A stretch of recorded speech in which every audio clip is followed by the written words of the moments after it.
It's a Mugu, isn't it? Is it called Mugu? Oh, Yogo. No, Mugo, isn't it? Oh, fuck, whatever.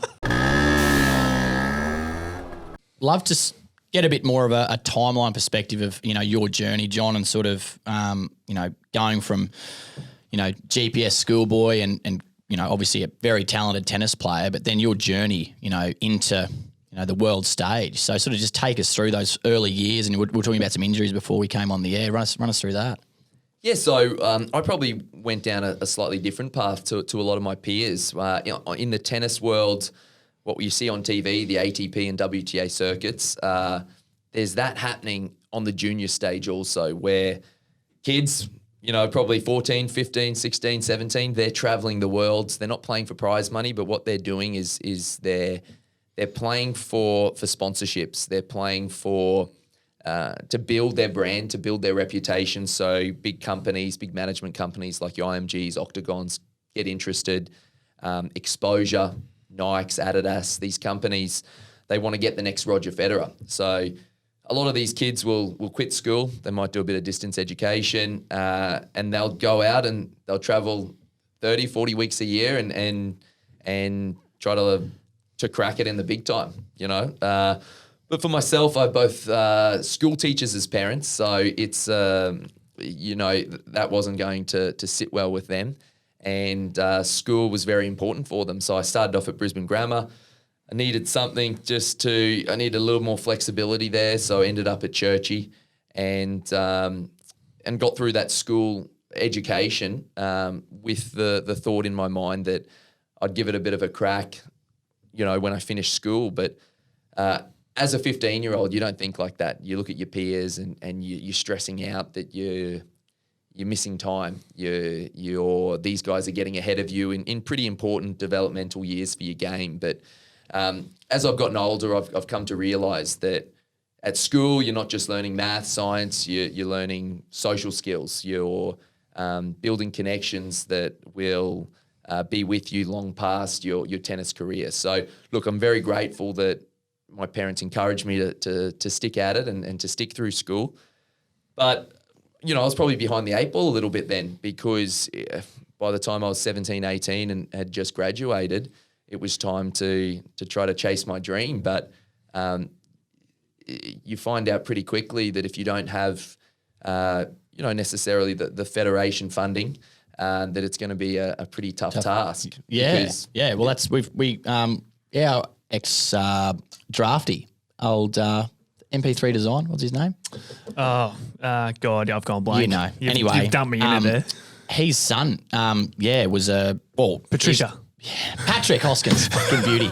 Yeah, so his son, he was saying was coming through as like a really good tennis player, but that's what he was struggling with. He was like, mate, I can't afford to put you through. He's like, you got to find someone. I think he's found someone over in Brizzy here that's sort of going to help him sponsor it to get it going. But yeah, that is obviously quite a stressful thing, because you're like, holy fuck, how are we going to get ourselves through Same this? as golf and stuff. Like Cam Powell was talking about, like to become a professional golfer, the amount of money that you've got to invest just to be in with a chance, to be in with a look in, Well, it's an individual sport, and our federation has a lot of money, but people are paid to identify who the talents are and who aren't. And probably the fact that I went down a different path, I probably wasn't fitting to their pathways, and that's fine, because they're going to hit and they're going to miss sometimes. So look, I played with a bit of a chip on my shoulder, but again, I've matured a little bit, and I've probably come to realise that that's life. You're not always going to get probably the easier route, and with that, you're going to face some challenges. But if you can get through that, and a lot of people would probably say that I got through that, and probably came out probably a little bit more resilient. So how did I start? I had the generosity of a couple of families that helped me. There's no doubt about that. And, they kind of helped me on my way. But another thing I did, my parents are fantastic people, have 4 sisters. They sent us all through private school education. They're school teachers, and that's pretty expensive. That's a huge effort. It's a good effort. It's a good effort. And I decided pretty early on that if I was going to do this tennis thing, I didn't want them to kind of fund it. I didn't want them to mortgage their house. I didn't want them to, I didn't want to put any more burdens on them because, and they would have done Parents anything. do that, Yeah, don't they? parents Yeah. do that. But this was kind of my dream, and probably a little bit too. I don't know if I would have handled those types of pressures to really. When I walked on the court, I wanted it to kind of be on my shoulders, and I didn't want to have to carry That expectation. not even expectation. That they expect me to, and they still do. They expect me when I go out on court to give it a crack and give it a nudge, and that's in my DNA, so that's going to happen. But I just didn't. Those pressures would be too great for me because it's at someone else's expense. So I had to figure out how to do it. Early on, after my first shoulder surgery, money was pretty tight, and I decided halfway through the year I would play some club tennis. So like club footy here, first grade footy, these clubs, although I wasn't first grade tennis over there, these clubs, they can get one international player to play for their little clubs. I was playing in a little village actually. Whereabouts is this? This is a place called Upstadt Weiher, mate. It's Say that 10 times fast. yeah, it's sandwiched in between. For anyone who's maybe done well travelled. Done the Oktoberfest. It's sandwiched in between a place called Karlsruhe and Heidelberg, and tiny little village. I also played some Swiss league tennis in Zug in Switzerland. And you didn't want to pay for my food in Switzerland because it's expensive. And it would be terrible for your ranking, but halfway through the year, you'd get, for a couple of months, you'd be playing for your team and you'd be getting guaranteed money, which is great. The only problem is you couldn't play tournaments during that time period that would be improving your ranking, because at tournaments you're playing for points, which, give you ranking points, and that increases your ranking and gives you more opportunities to get into bigger tournaments if you're winning. But for me, that was the only way to kind of do it. That little bit of cash injection would then kind of probably pay for my airfare home, and I'd be able to play a couple of tournaments at the back end of the year in Australia, and then we'd rinse and repeat this cycle for a few years. And at this time, I was very much kind of learning my trade. My type of game, I wasn't the type of player that when I turned 18 and went from juniors to men's tennis, I was going to make that jump straight away. It just wasn't going to happen for me. I had to get better. I had to keep improving. I wasn't good enough back then. So I kind of liken it to a bit of an apprenticeship. I had to learn what worked for me, what didn't work for me. I had to almost build my brand a little bit. What's going to give me the best chance of success on this tennis tour? So all the time I was learning, had met some great people over there. In fact, I met my missus over there. So I'm grateful for that opportunity. I would have loved to have, had the money and not done that, because it made it tougher, and it probably made that transition period a little longer than what I would have liked. But through that time, I kind of, learn a lot about myself, and you learn pretty quickly when things are tough. You learn pretty quickly if you want it or not, because I remember when I first went to Spain, I would have been 19, and I rock up there, and it was a 128 draw qualifying. So you have to win 4 matches before you get to the main draw of a $10,000 future, which is the very lowest of professional tennis. So $10,000 isn't what the winner gets. That's total prize money for the whole tournament. So 128 people just to qualify for a spot in the 32 main draw. So you've got 160 people there. And throughout those 4 rounds, you're not playing for any money there.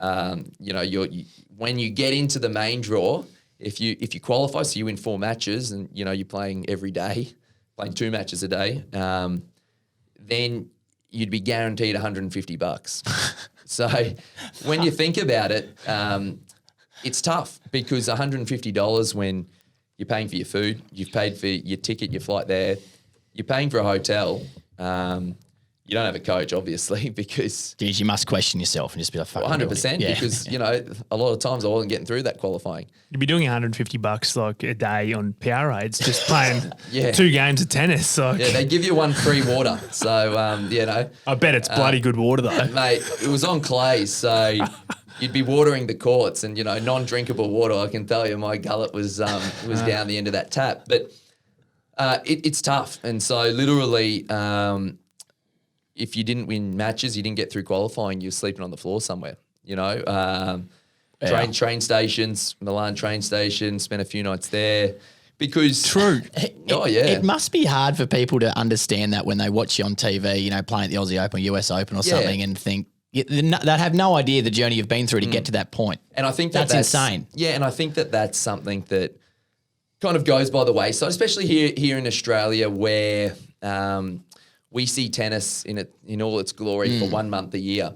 But because it's a great month. Oh, yeah, it is. Everyone's a tennis fan. Everyone's a tennis fan. And many players have reignited their careers because they quit a while ago and they get trapped into these bright lights of the euphoria of the Aussie Open. And then they realise the next week, they have to go to country Victoria. But look, it's not a sob story for myself though, because I want to stress that because I was one of probably the 95% of people that are doing it like this. It doesn't come across as a sob story at all because the reality is you're sitting here, you've done all the things you've done, and you talk about resilience, you talk about doing the hard yards. Well, you're not going to get there unless you've done it, are you? And that's the thing with my sport is that you have to, unless you're one of those few that are really talented that can make that transition really easily, or you have the support of a massive amount of support from your governing body or whatnot, you're going to have to do it the hard way. You're going to have to put in the hard yards, and you find out pretty quickly if you want it or not, because there's plenty of sacrifices at the same time. You've got your mates 18th, 21st. Your sisters are getting married. You're missing out on a lot of those, on being an 18, 19-year-old. Yeah. You're not touching a drop of alcohol because I was of the opinion that I had to soak up.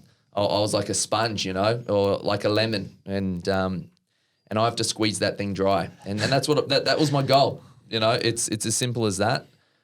It was to squeeze that lemon dry, and I'm still trying to squeeze it and trying to get. And I think if I can do that, when you're a kid, you have these dreams, and you're innocent, and you haven't been kind of tarnished by the outside world and the realities of all the bad things in life, and you dream big. You really dream big, and I'd never discourage any kid to not dream big, and I was no different. I played tennis. I was playing fixtures at 4 years old because all my sisters played, and still have that trophy, the youngest ever player to play fixtures at Laughs Tennis Centre, and that tennis centre no longer exists. So I reckon I'm going to hold that one. That's cool. And no, but I think as a kid you dream of winning Grand Slams, you dream of being the best, and when you get a bit older, you wise up a little bit, unfortunately, and you lose that innocence of youth, and you start to realize, shit, this is tough. You're sleeping on the floor of an airport because, that'd be a real waste of money to spooning your tennis rackets. Yeah, no, you tie your laptop because travel with a laptop because you have to enter into a tournament. So that was one of my big spends as a kid, and you have your laptop around one leg. You tie your tennis racket because you don't want anything getting nicked, Yeah, you can't get a decent night's sleep. So you're doing this, and you're thinking to yourself, shit, what happened to those dreams were a little different to what's playing out in reality. But so they changed a little bit, and I really wanted to then, what became the goal is to become the best bloody tennis player I could be, and whether that made me a ATP 500 player, and if that was the max, that's the max, or whether that got me to number one in the world, I could be satisfied with that. So that's kind of where the journey kind of started. And then, there was a fair few hiccups post that along the way.